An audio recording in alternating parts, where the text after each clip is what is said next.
Hello everyone, my name is Amy Penn and I was in set 2 of the movie film review groups, which is Naturalism, and I chose the movie Alien. And Alien is a 1997 sci-fi classic. A synopsis of the movie Alien would be a crew of 6 wake up from their isopods on a spaceship, and we learn that they're working for the company and are taking instructions from a computer program called Mother. And Mother instructs them to land on an unknown ice planet, and they kind of have crash landing and are stuck there for at least 25 hours while they do some maintenance. So half of the group decides to go exploring, and they actually lose communication with their ship, and they're just kind of out there, and they find this giant spaceship looking thing, and when they go inside, they're finding these giant eggs, like hundreds of them, and upon closer inspection, one of the men, his name is Kane, stumbles upon this, all these eggs, and when he's looking at it, a jump scare happens, and it jumps onto his spacesuit. And when the group finally makes it back to their ship, the team is debating whether or not they should let Kane back in because he could die and they need to save him, but the alien could be really dangerous and they would have to go into quarantine, which I actually think is kind of funny that 2 weeks quarantine is like a really big deal to them.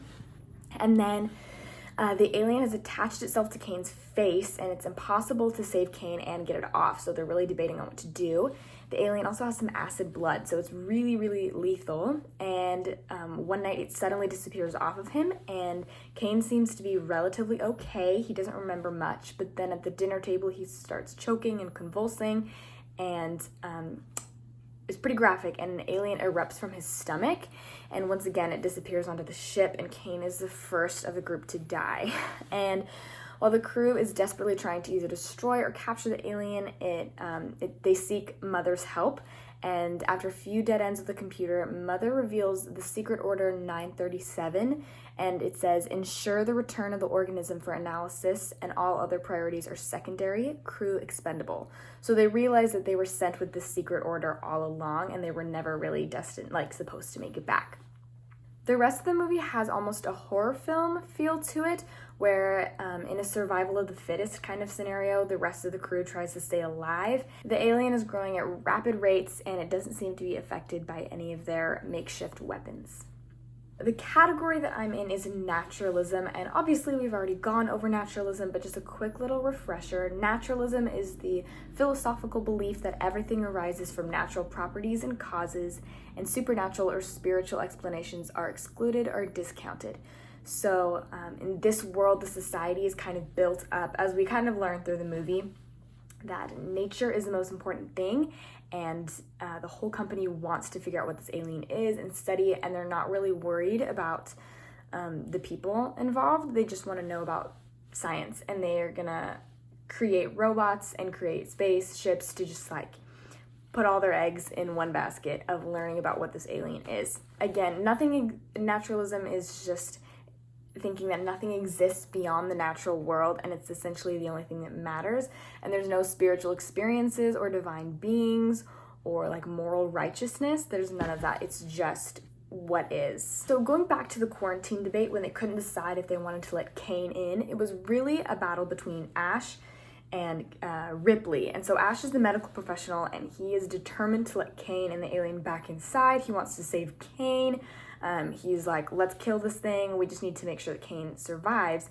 And Ripley is more of the idea that Kane is probably dead, and we don't want to put the rest of the team at risk. We got to finish our mission, and we can try and protect the alien and study it, but we can't risk our lives for it.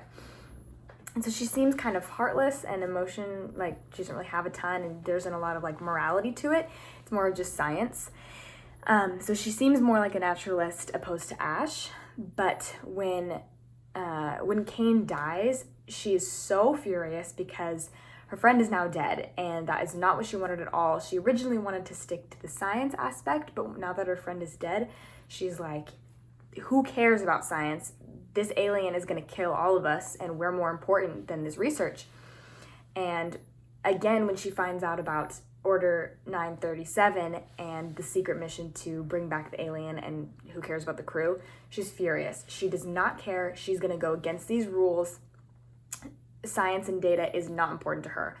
staying alive and keeping her team alive is the most important thing. So it seems like she begins more of a naturalist and then changes into not really like that at all. And a big plot twist in the movie is when Ash is actually exposed as a robot. He was sent by the company last minute to make sure that the ulterior motive, the mission 937, would be completed. So during the quarantine debate, he doesn't really care about Kane. He just wants to make sure the alien gets on board. Even back when they lost communication, when they were exploring, he was like, who cares? I'm sure they'll make it back fine, because he didn't want to stop them from finding the egg and finding the alien.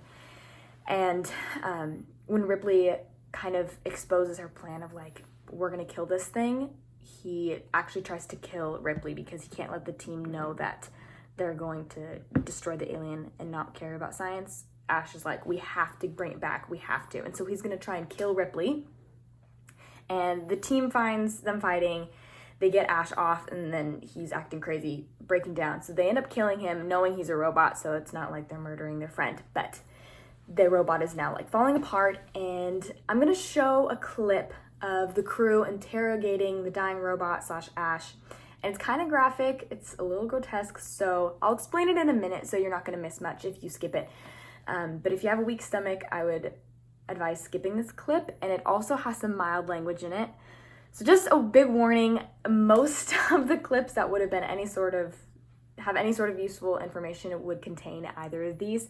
So I just thought a warning would be the best that I can do. What was your special order? You read it. I thought it was clear. What was it? Bring back life form. Priority 1.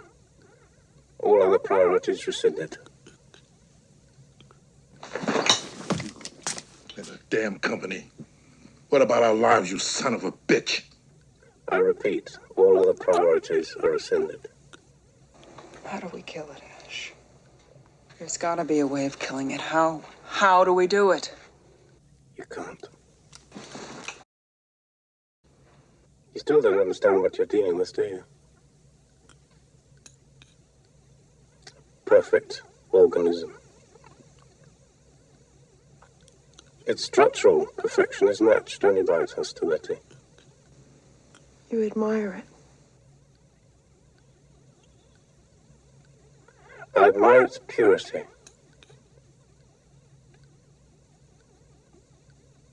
A survivor.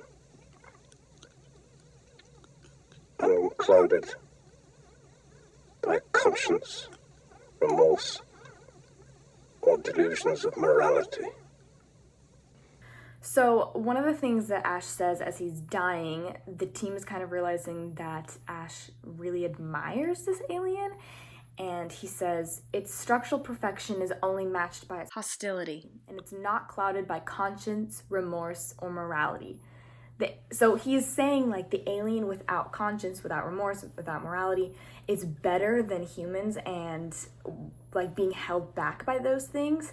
And so we kind of see that this movie and this alien, it isn't a good versus evil thing. This isn't like a bad guy versus good guys, really. It's just a natural thing with like a natural instinct to kill and survive and grow is like the purity of it. And Ash is a robot, and he's mechanical, and he's fake, and he longs to be as natural as this alien. So kind of reinforcing the idea that this society, this dystopian future is nature and science focused. So yeah, even the destruction of this that the alien is causing isn't evil, it's just natural, and that's what he likes about it. And here's some clips. Again, they're gonna be a little graphic, so just skip ahead if you can't, if this isn't your thing. But this isn't like a spiritual demon or some sort of supernatural thing. It's very much just like an alien. It has absolutely no morality to it, or no soul to it, I guess. So it doesn't really seem like some of the other worldviews that we've seen where there's more like some inward reflection or a spirit or anything like that. It's not. It's just pure nature and pure organism. And actually, another worldview that I did kind of see throughout the movie was some of Rousseau's ideas within Ash as the robot. He thinks that consciousness and remorse is inhibiting and limiting, just like Rousseau thought that a lot of worldly relationships and feelings are really limiting and are holding you back from full potential, and like society's boundaries are holding you back. So I think that Ash, the robot, kind of falls into that category of wanting to just be natural and just do whatever you think you're supposed to do and not really think about morality. I actually really enjoyed the film a lot more than I was going to. I thought that the characters were really unique from each other and that they were really likable. And the jump scares were startling, but they also had a good mix of like predictability with a lot of really thrilling surprises. It was a little bit graphic, but not too overdone or didn't seem unnecessary. However, some of the effects were a little bit dated, but not cringy or anything. I didn't really appreciate some of the objectification of Ripley as she undresses near the end of the movie. A few close-ups of her body seemed a little bit pointless and just kind of thrown in there, and it didn't really help the plot in any way.